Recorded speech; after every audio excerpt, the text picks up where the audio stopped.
Hey, and welcome to the Brilliant Marketing Show with Mary. And I am Mary, or Mobile Mary. And today is going to be a super exciting show. And by the way, Happy New Year. Can you believe it's 2024? What the heck? Well, we're going to do more, be more, gain more in 2024. All those rhymes. But today my show is about how to get past imposter syndrome and gain visibility with a leading expert. And I'm super excited. She's a new friend and she's absolutely brilliant. I only interview brilliant people on this show. So I'm super thrilled to introduce her to you. But before we do that, I want to make sure to invite you to my free Facebook group. It's called the Marketing Innovators Playground. I'll put the link in the comments. But it's a super fun place to find innovative ways to help market your company because we're all about creating fun to attract your ideal client. So I hope that you will join me inside there. But again, today's show is so exciting because we all have imposter syndrome. Sometimes we don't even recognize it. I'm going to share a story today about it happened to me. And I've actually been in business for 35 years. So you would think I'd be over myself by now, but no, it creeps back in. And so our expert today, Kelli, she is going to be able to share with us how to get over yourself, right? And gain more visibility in your business. I think maybe one person in the world doesn't know who she is. So I thought I would read a little short intro just so you know who you're dealing with, because really, she's going to blow your socks off. Kelli Komondor is a visibility strategist, speaker, and best-selling author. Yes, at her company K2 Creative Strategies, her mission is to empower and elevate ambitious professionals, including solopreneurs, entrepreneurs, authors, coaches, and speakers. And without further ado, let's bring her up. Yay! That was fabulous. Thank you, Mary. I love having new friends, and Happy New Year to you too. Thank you so much. I mean, seriously, I can remember thinking, oh, it'll never be 2020. I mean, 2000, period. And then it was out 2024. What the heck? I know. Nuts.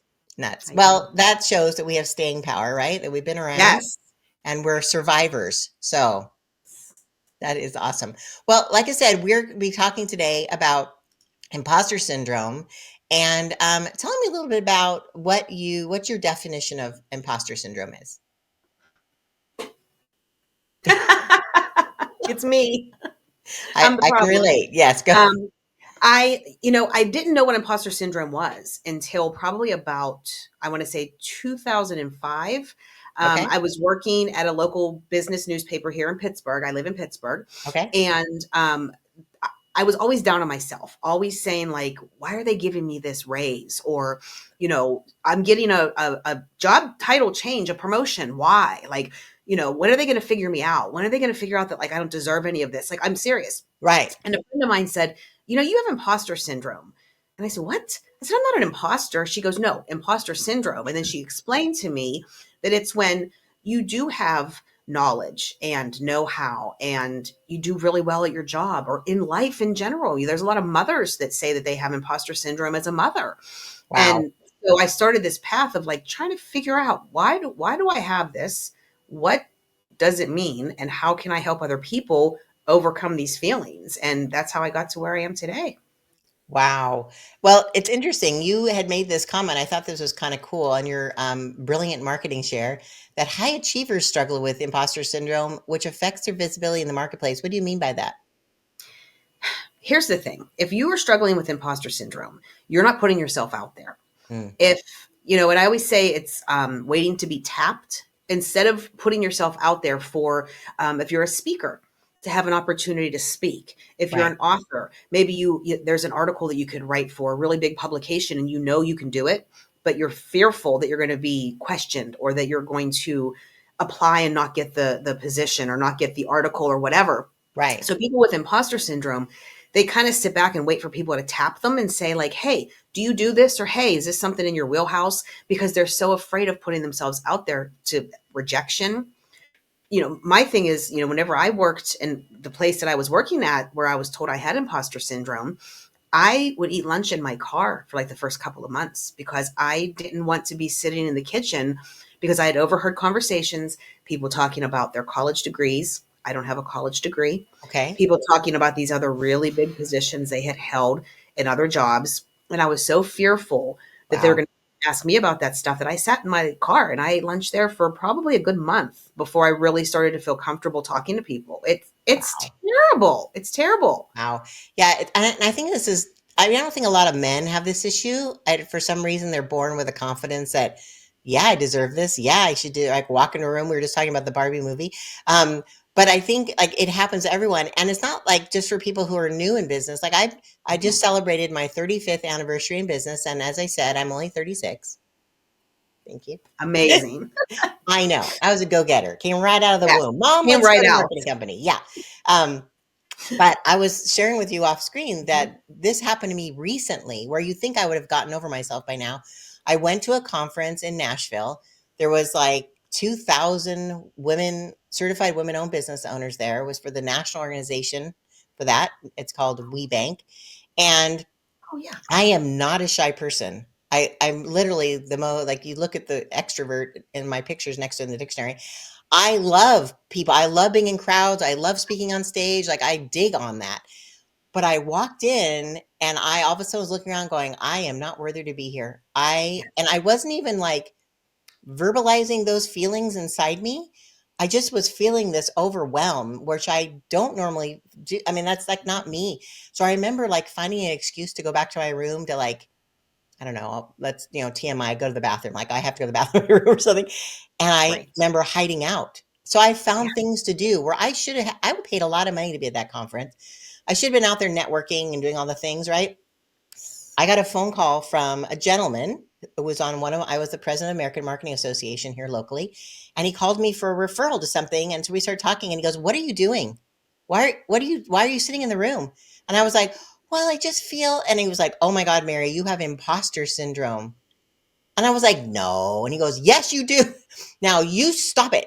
He says, you Yeah. smack yourself around and you get your butt out there to the conference. And I was like, oh, He's like it right. threw me. He's right. Yes. So And you said how, about, I'm go sorry, ahead. go ahead. No, I was gonna say, so tell me like how if someone's recognized this in themselves, maybe that's why they're not sharing what their accomplishments on social media, they're not putting themselves out there in email or anything to like reach out and tell people what they do. How do they get Right. over it? You're the expert in this. What should people do? It's not easy. And it's funny because you mentioned about men as opposed to women with imposter syndrome. Right. And there's a statistic, and I don't know the exact numbers, but it's close to this. If you're applying for a job as a female and you get onto the company website, say, and Right. there's 10 qualifications they have listed, if a woman cannot check off all 10, she will not apply for that position. A man, I want to say a man only needs to check off between 4 and 6, and they will still go for the position. I'm gonna have to look that up and get you the exact statistic, but that Wow. is yes, because women feel if they can't check every box, they're not worthy. They can't check every box, they're going to be questioned. And men are just like, Interesting. "Hey, I got half of this. I can apply for this job. I have half of what they're looking for." Yeah. And there's a lot of famous men who have said that they have imposter syndrome. Tom Hanks is one. Mark Cuban is one. There's a Wow. lot of famous men who have admitted to having imposter syndrome. So Wow. that was kind of off topic of your question, but I wanted to make No, sure that I remembered to tell you that because I think that is such a mind blowing statistic. It's crazy. that is nuts. Well, maybe this is the your brilliant marketing fact is that true storytelling from the heart allows others to relate to you. Is this a strategy to help Yes. get over it? It's one of Tell me mine, yes. more. Yes, it's one of mine. I actually do a 90-minute workshop that I talk to people about imposter syndrome. I have a workbook and, PowerPoint, it's the whole 9 yards. Wow. And part of what people really enjoy about it whenever I get the surveys back and people make comments and give me referrals is that I tell true life stories. I talk about sitting in my car and eating my lunch. I talk from the heart and I tell people that it's okay to feel this way, but you can't let it hold you back. I mean, Wow. I experience imposter syndrome every day. The crazy thing is I had a friend who was an old client that I worked with whenever I first started my business, who actually called me this morning and wants to start working with me again. And I kind of hit the panic button. And I was like, why does she want to work with me again? What's happening? Like nothing bad happened. She went a different way. I went a different way. And Right. now she's been seeing my stuff on social media. She's been following me. And now we're aligning again like we did 2 years ago. But the Right. first thought in my head was, why does she want to work with me? Oh She my wants to work gosh. with me because she knows me, because she was Yeah. worked with me before, and she Yeah. knows that I can help her. And Right. it is the worst feeling in the world. Oh my God. And Okay. You know, you just said that reminded me. Every time someone says, I need to talk, I think, like, I don't know why, I go right back to elementary school where I'm being called to the principal's yeah, office. you think it's bad. And I'm like, yeah, why is that? So every time, seriously, that's so weird that you said that because Yeah, it's like I'll have a client saying, hey, we need to talk. And I think, oh my God, they want to fire me. right. Why?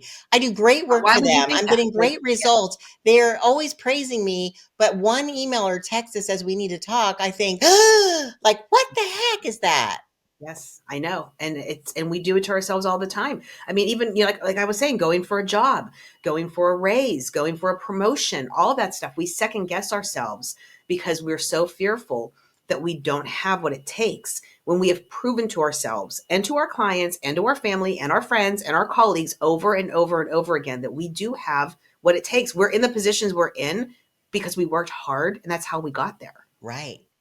Wow. That seriously, I mean, like, And there's all kinds of stuff. Like, we it's need so 90 nice to minutes, hear girlfriend. that we're Yeah, not we need. alone. No, you're not. And we need like 90 minutes. I mean, there's imposter personalities. There's Oh, three different things like that could have happened when you were a child that led to your imposter syndrome. Like, there's so much in this. And like I tell people all the time, I don't claim to be, a doctor or a shrink or whatever, but I've done my research and I have facts that I share with people.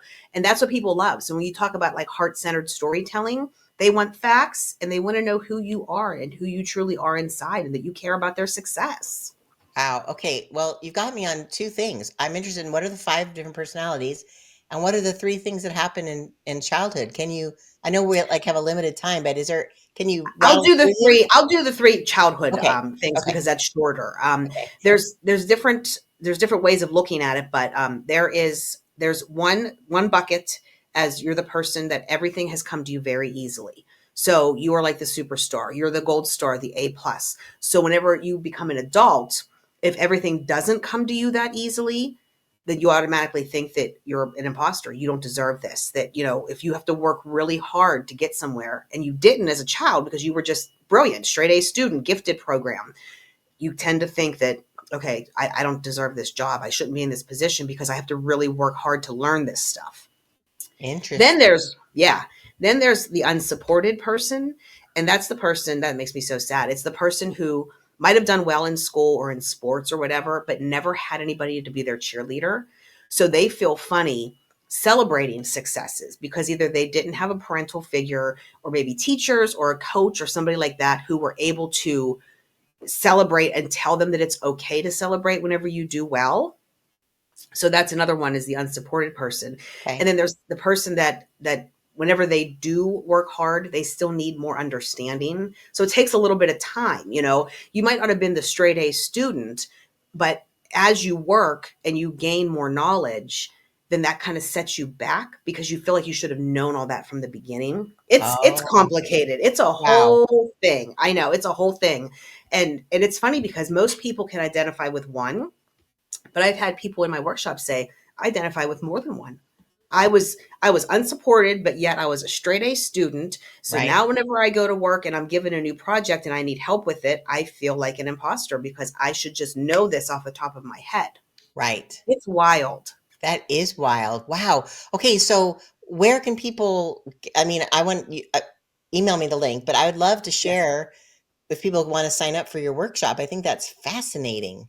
Yeah, I do virtual, I do in person, and I send the workbooks out, and it's very open. I do two breakout sessions, which really gets people to, communicate with each other. People are Right. sometimes shy in a large group, so they do better in a smaller group. Right. Yeah, we'll definitely send you links. Okay, good. Well, say what it is right now verbally. So if it's they're listening to the podcast, bless you. Excuse me, I'm coming over a little sickness over the weekend. Oh yeah. My website is k2creativellc.com, Okay. and then under speaking. So there's a Under tab, a speaking. drop down under speaking. Okay. All right. Well, you'll send me the link and I'll put it in the show Yes. notes. So again, Mhm. if anyone is interested in that, make sure you comment in the comments, and I'll make sure that you get that because Kelli, seriously, that is going to save so many people so much heartache because Yes. I think that we need to value ourselves and value our experience and um step True. into our purpose. Something I say all the time is that we are an answer to someone's prayer. You never know, right? Who needs what we're doing? And if we are not visible, right? We're not Right. putting ourselves out there, telling our stories, sharing our experiences. We don't know, like, if someone is just happens to scroll on social media or get our email or they're searching online and they're like, "Oh my gosh, this is exactly what I'm looking for." If you don't put Right. it out there, how are they going to find you? Never. Right? You can't keep Never, that never. light under a bushel. And it's the waiting to be tapped again. It's just sitting back and you expect people to just come to you.